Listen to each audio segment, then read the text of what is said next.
Hello बच्चों, let's read the question. Let A equal to I cap plus J cap and B equal to 2I cap minus K cap. Then the point of intersection of lines R cross A vector equal to B cross A vector and R cross B vector equal to A cross B vector is, और हमें यहाँ चार option दिए हुए हैं. So बच्चों यहाँ सबसे पहले हम अपने की पॉइंट्स नोट कर लेते हैं. That will help us. So हमें जो चीज़ यहाँ ध्यान रखनी है वो है the vector equation of a line passing through point P, A vector and parallel to B vector is equal to A vector plus lambda B vector. Now इसी चीज को ध्यान में रखते हुए बच्चों क्वेश्चन शुरू करते हैं. सो हमें यहाँ दिया हुआ है, क्या दिया है हमें कि A vector is equal to I cap plus J cap and B vector is equal to 2I cap plus minus K. So this is minus K, right?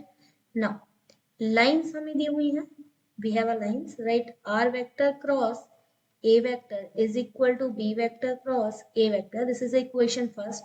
Similarly हमें second line दिया R cross B vector equal to A vector cross B vector. ये हमारी second equation हो गई. अब now I am adding equation number 1 and 2. अगर हम equation number 1 और 2 को add करते तो हो जाएगा R cross A plus R cross B equal to B cross A plus A cross B. Now A cross B को अगर हम opposite लिखें तो ये क्या हो जाएगा minus B cross A. So this will be equal to 0. So हम अगर यहाँ से R वेक्टर कॉमन ले लें तो अंदर बचेगा A vector plus B vector equal to 0. If this equation is true तो इसका मतलब है कि R वेक्टर हमारा पैरेलल है A vector plus B vector की. Okay, so R vector is equal to lambda A vector plus mu V vector. ये हमने लेट कर लिया. Now what I am doing, I am putting this in equation number 1. Put the value of R in equation 1. तो अगर मैं equation 1 में ये value रख दूं तो क्या मिलेगा, lambda A vector plus mu B vector into में A vector equal to B vector cross A vector. So हम यहाँ से लिख सकते हैं lambda A vector cross A vector plus mu B vector cross A vector equal to B vector cross A vector. So this A vector part will be 0. तो हमारे पास क्या बचने वाला है, हमारे पास बचेगा mu B vector cross A vector minus B vector cross A vector equal to 0. So हम यहाँ से कह सकते हैं कि mu minus 1 B vector cross A vector is equal to 0. So mu minus 1 equal to 0 होगा क्योंकि B क्रॉस 1 तो 0 हो नहीं सकता. सो म्यू की वैल्यू हमारी यहाँ से 1 आ गई. हमें म्यू की वैल्यू पता चल गई, that is equal to 1. Similarly put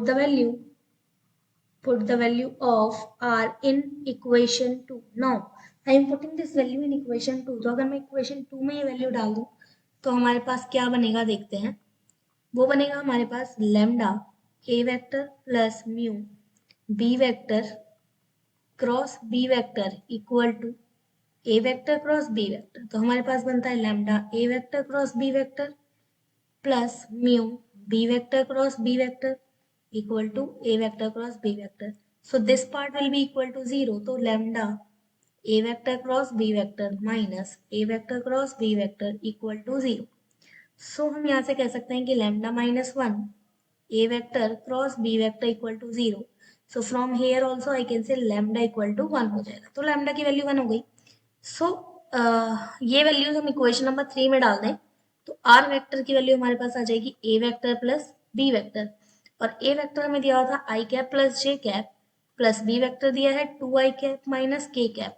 so हम यहाँ से कह सकते हैं कि this is equal to 3I cap plus J cap minus K cap.